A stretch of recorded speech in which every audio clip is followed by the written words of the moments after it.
I make sure it's perfectly cooked, then I wrap it in foil, and then I cover it actually with an old sleeping bag with the zip that's gone, and I put it in the boot of the car. I like to think that I'm holding the hand of someone who is cooking, and I want to encourage them to enjoy it. I really like a proper trifle. I don't like jelly in it. Really? Sorry about that. I think I would ban kale. There's nothing wrong with wonderful cabbage. Welcome to the Good Food Podcast with me, Samuel Goldsmith. Today on the podcast, I am thrilled to be joined by someone who really needs no introduction. It is the national treasure that is Dame Mary Berry. For decades, Mary has been at the heart of British cooking, inspiring us all with her classic recipes, warmth and that unmistakable sparkle she brings to the kitchen. From her cookbooks to the Great British Bake Off, she's shown us that good food is all about sharing and joy. Mary, it is such a treat to have you with us. Thank you so much for coming in. I'd love to know, first of all, what you had for dinner last night. Well, it was just my husband and myself, and we have what my mother would have called Scotch mince, which is minced beef, and it's just the sort of minced beef you'd put under cottage pie. And then I had bubble and squeak. Fabulous. And I had half a wonderful cabbage left over from the bubble and squeak, and we had that barely cooked with a good knob of butter on top. Sounds delicious. Is that like a savoury mince, they call it sometimes? Oh, yes. Is it? Yeah. Well, it's what you have on a Monday night, really. Yeah, sounds delicious. Now, we are in your 90th year. How does it feel, like looking back at everything you've done in those years? Well, I'm very blessed to feel so good. You know, it's all, when you get older, it's all about your health. And so I'm fighting fit. Yeah. And I feel very blessed. And you, like me, you grew up in Bath? I did, Yeah. yes. And I was at school there, I went to college there, and I frequently go back. Oh, amazing. Do you have any favourite places you like to go back to? Well, of course, my parents lived in a little village called Chalcombe, and I still go back there because my sister-in-law is there.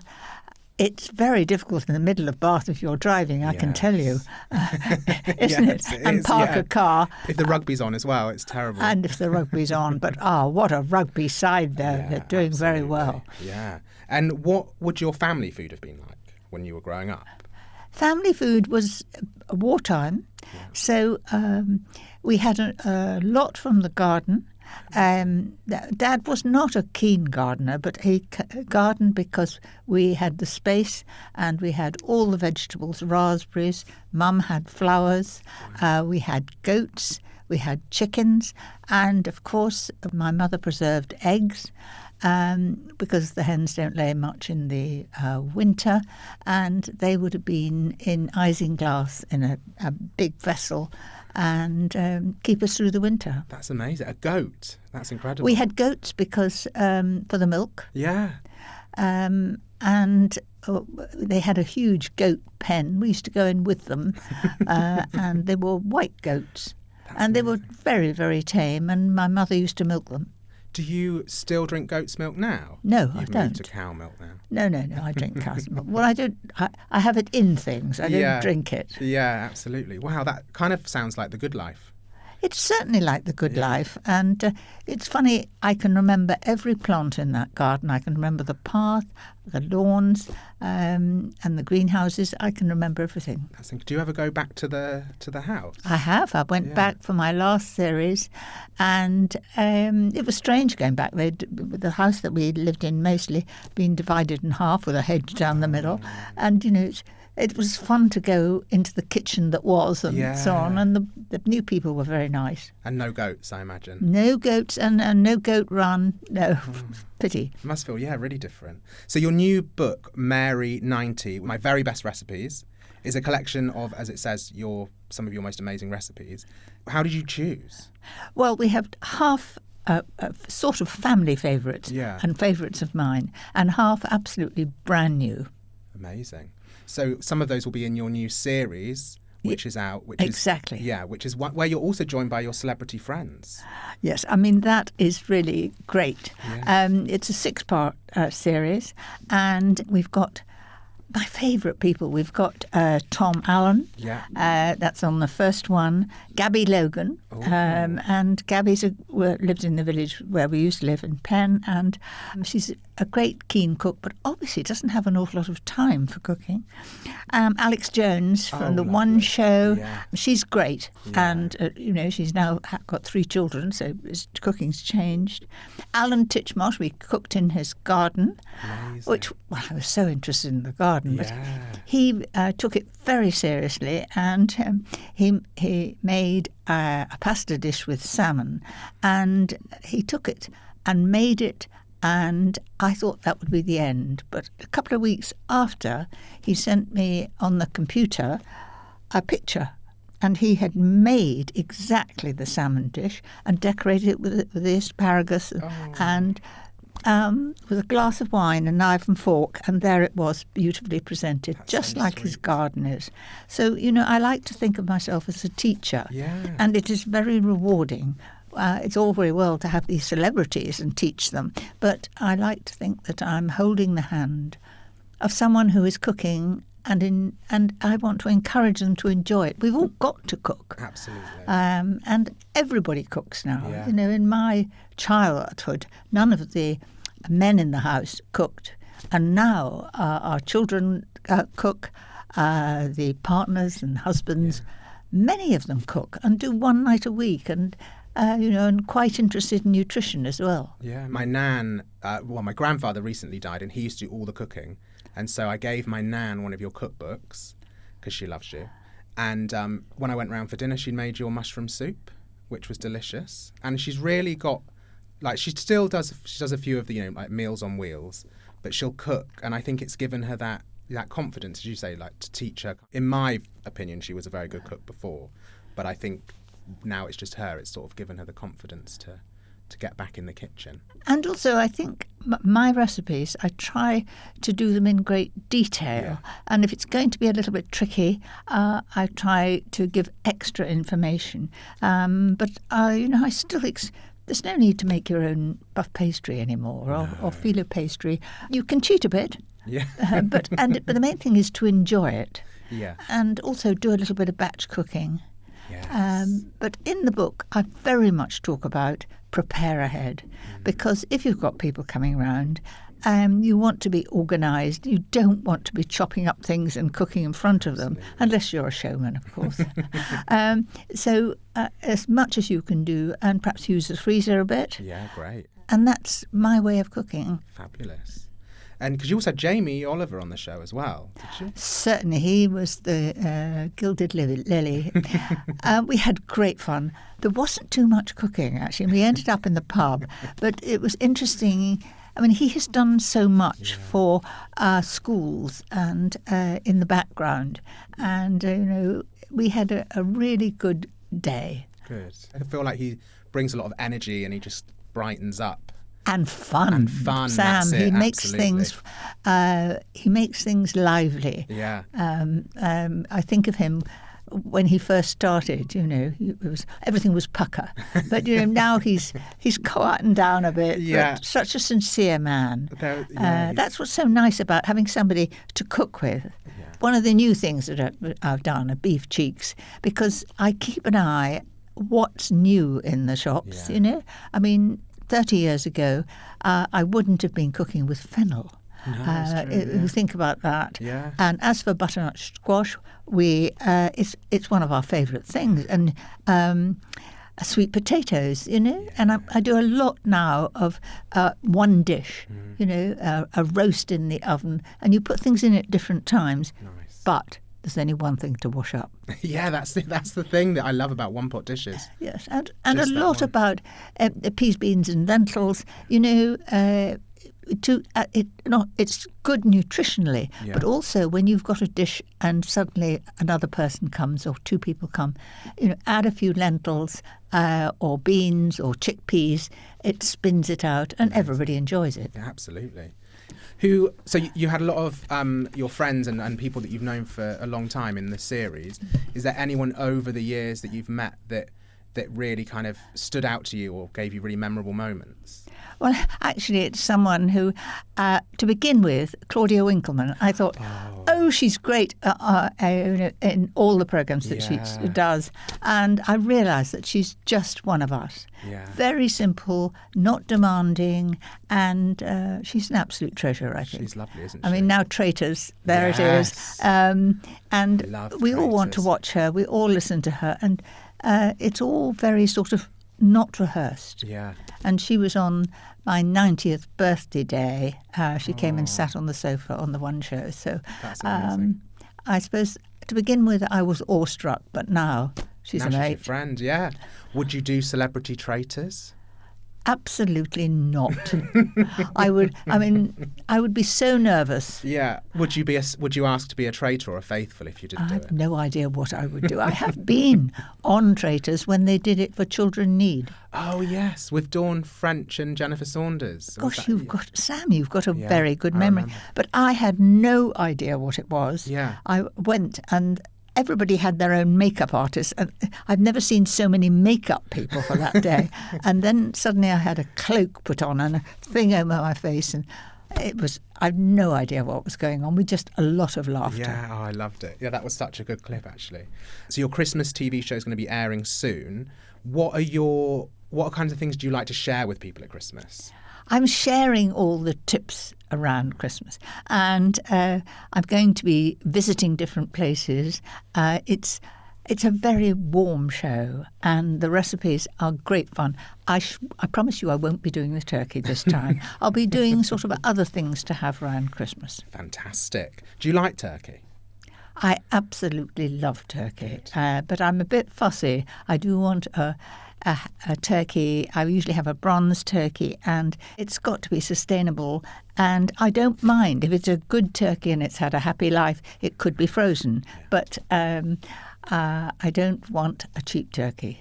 Good. Right, that's Mary's rules for you on turkeys. The best one can afford. Yeah, exactly. I think that's it, isn't it? It's just trying to basically buy the best you can.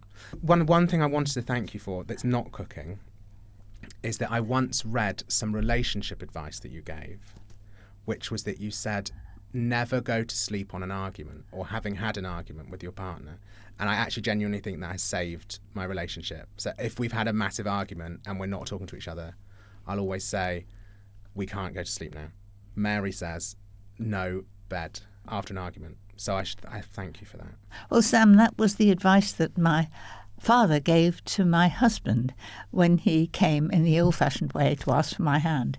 That's what he said to Paul, and we've kept the rule. Yeah. But actually, we don't have arguments. We're quite happy. Now, if he irritates me or I'm a bit cross with him, I just open the back door and wander out and perhaps pick a few flowers or go and pick some apples or something. And it's amazing if you're in the fresh air.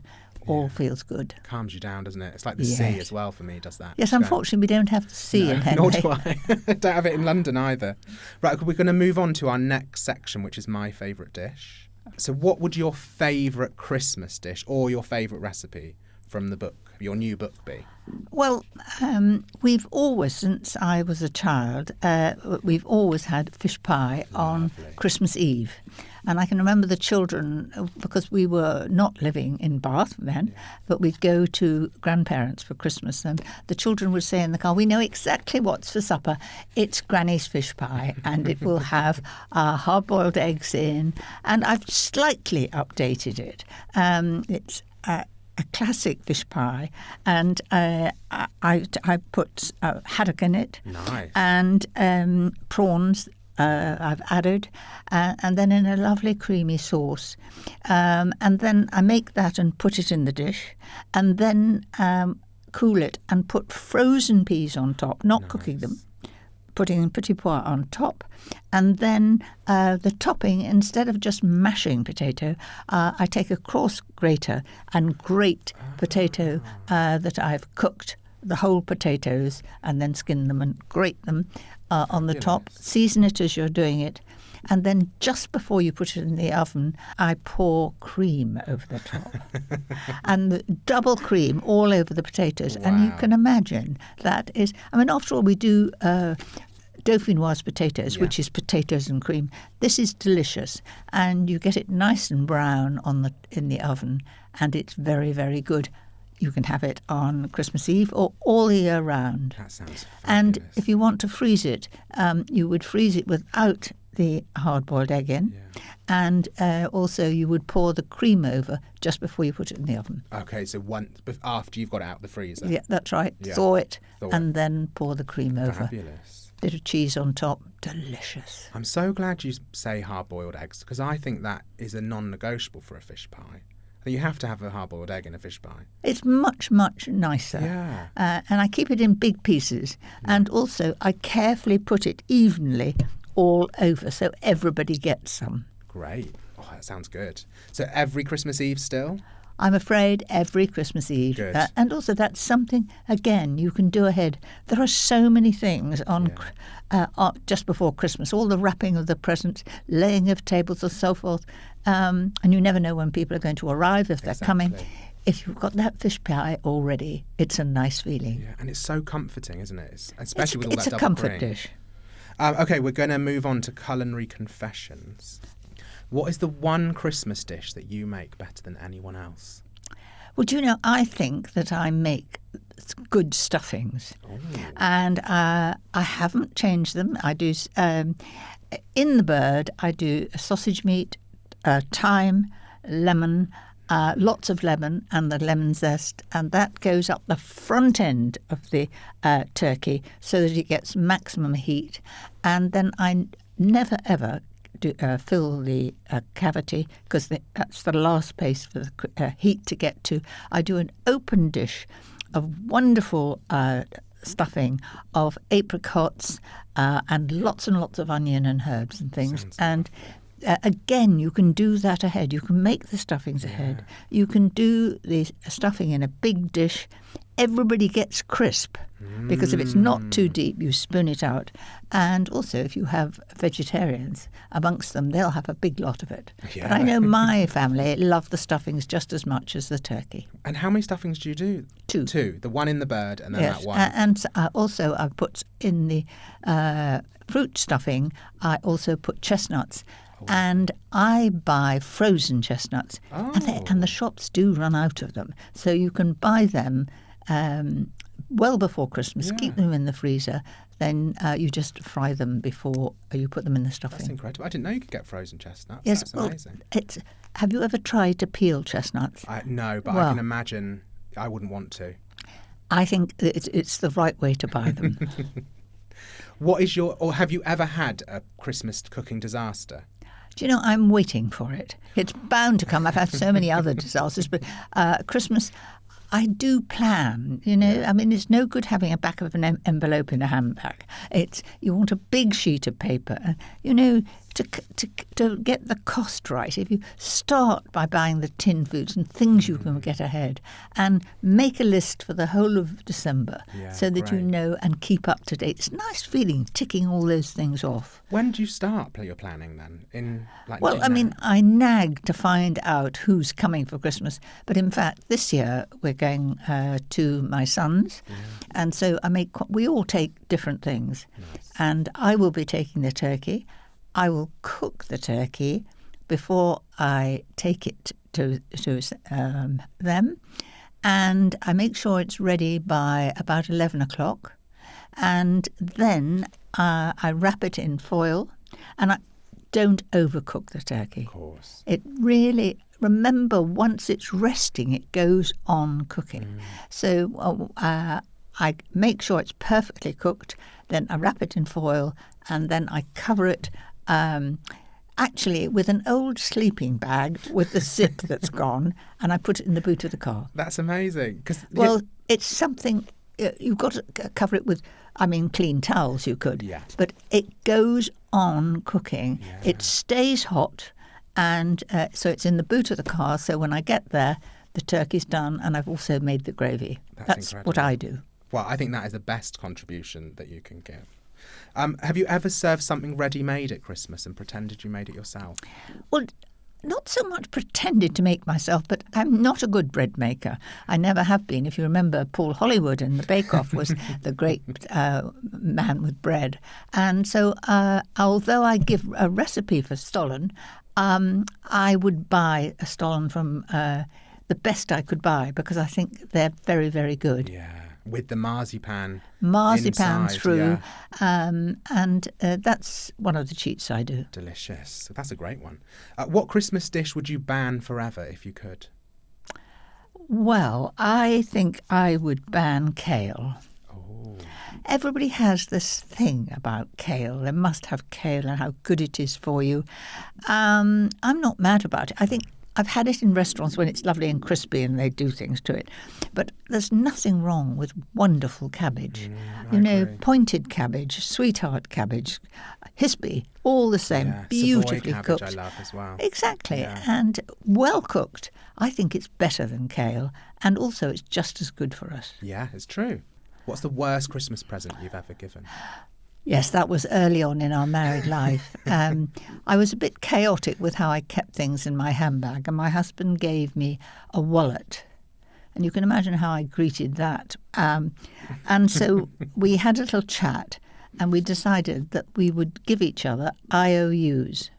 And so we do an IOU with nice words in a card. Yeah. And it means that when you're on a holiday, even in the summer, and you've bags of time to look and to, on a rainy day, you go down the shops and you choose something and you think, and Paul says, oh, do buy something. You need something for your Christmas present. And we do the same for birthdays now.